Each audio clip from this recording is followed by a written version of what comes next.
Yugoslavia? Never heard of it. All right, folks, buckle up.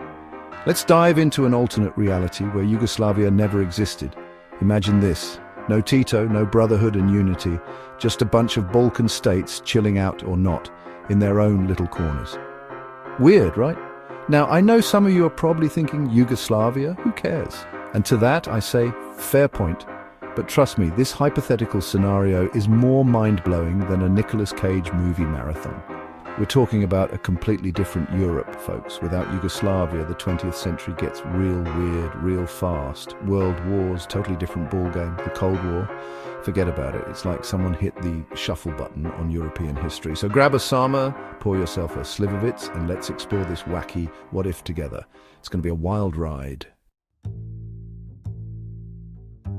Without Yugoslavia's unifying, or let's be honest, sometimes not so unifying umbrella, the individual nations we now know as Serbia, Croatia, Bosnia and Herzegovina, Slovenia, Montenegro and North Macedonia would have been left to their own devices. And let me tell you, things could have gotten messy.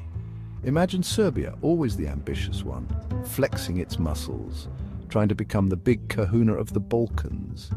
Meanwhile, Croatia's probably hanging out with Austria, sipping cappuccinos and talking about like opera or something. Bosnia, bless their hearts, are probably still trying to figure out what to do with all those different ethnic groups. And Slovenia, they'd be chilling in their alpine chalets, counting their euros and wondering what all the fuss is about. The point is, without Yugoslavia, the region would have been a patchwork of competing interests, alliances and rivalries. It's like a Balkan Game of Thrones, minus the dragons, probably. Now let's talk geopolitics, baby. Without Yugoslavia playing the non-aligned card during the Cold War, the balance of power in Europe gets thrown out of whack.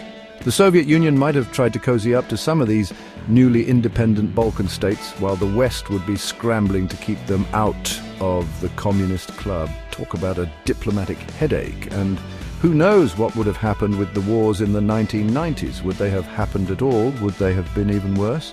It's impossible to say for sure, but one thing's for certain, the after effects would still be felt today. The whole region would look radically different on the map. And don't even get me started on the potential for new alliances and conflicts. It's like a geopolitical Rube Goldberg machine, and we're just along for the bumpy ride. Okay, so we've talked politics, but what about the people?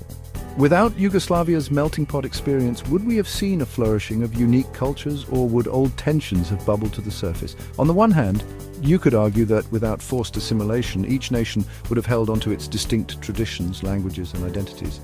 Think of it, a vibrant tapestry of Balkan cultures, each one shining bright. But on the other hand, without the shared experience of Yugoslavia, would old prejudices and rivalries have festered and grown stronger? Would we be looking at a region even more divided along ethnic and religious lines? It's a sobering thought. Ultimately, the cultural impact of a Yugoslavia-less world is a complex and nuanced issue, much like a good Siva pie, which, by the way, you should totally try if you haven't already.